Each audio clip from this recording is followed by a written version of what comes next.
120ഓളം കുടുംബങ്ങളുടെ ആശ്രയമായ കൂളിമാട് എരഞ്ഞിപ്പറമ്പ് കുടിവെള്ള പദ്ധതിയുടെ ടാങ്ക് തകർന്നു. 50,000 ലിറ്റർ ശേഷിയുള്ള ടാങ്കാണ് തിങ്കളാഴ്ച പുലർച്ചെ 1 മണിയോടെ തകർന്നു വീണത്.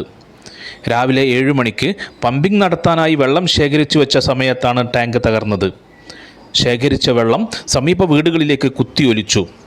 ടാങ്കിൻ്റെ ഒരു വശത്തെ കോൺക്രീറ്റ് ഭിത്തിയുടെ ഒരു ഭാഗം തകർന്നു വീഴുകയായിരുന്നു. എരഞ്ഞിപ്പറമ്പ് മേലുവീട്ടിൽ സെയ്ദ് മുഹമ്മദ്, ജമാൽ എന്നിവരുടെ വീട്ടുമുറ്റത്തേക്കാണ് വെള്ളം കുത്തിയൊലിച്ചത്. മുറ്റത്ത് നിർത്തിയിട്ട ബൈക്കുകൾക്ക് കേടുപാട് പറ്റി. സെയ്ദ് മുഹമ്മദിൻ്റെ മുറ്റത്തെ മതിൽ തകർന്നിട്ടുണ്ട്. ചെളിയും കല്ലും വീട്ടുമുറ്റത്തേക്കും സിറ്റൗട്ടിലേക്കും പതിച്ചിട്ടുണ്ട്. 1992-93 വർഷം നിർമ്മിച്ച ടാങ്കാണ് തകർന്നത്. കാലപ്പഴക്കമാണ് ഭിത്തി തകരാൻ കാരണമെന്നാണ് പ്രാഥമിക നിഗമനം. ഇതിനു വേണ്ടിയിട്ട് പഞ്ചായത്തിന് പുറമെ വ്യക്തികളും അവരുടേതായ മോട്ടോർ മാറ്റി വെക്കാൻ സഹായം പുതിയ മോട്ടോർ കഴിഞ്ഞ മാസം സ്ഥാപിച്ചു.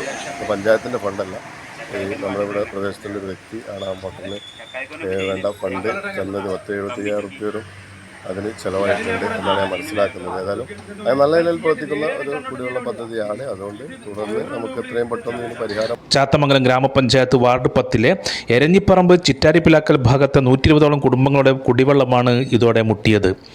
ബദൽ സംവിധാനം ഒരുക്കാനുള്ള നടപടിയെടുക്കണമെന്ന് ആവശ്യമുണ്ട്.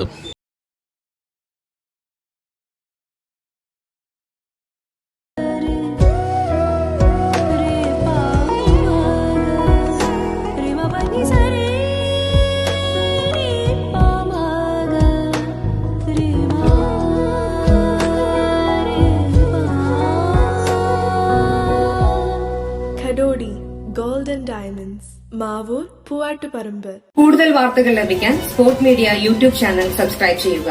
വാട്സാപ്പിൽ ലഭിക്കാൻ സ്പോർട് മീഡിയ ഗ്രൂപ്പിൽ ജോയിൻ ചെയ്യുക.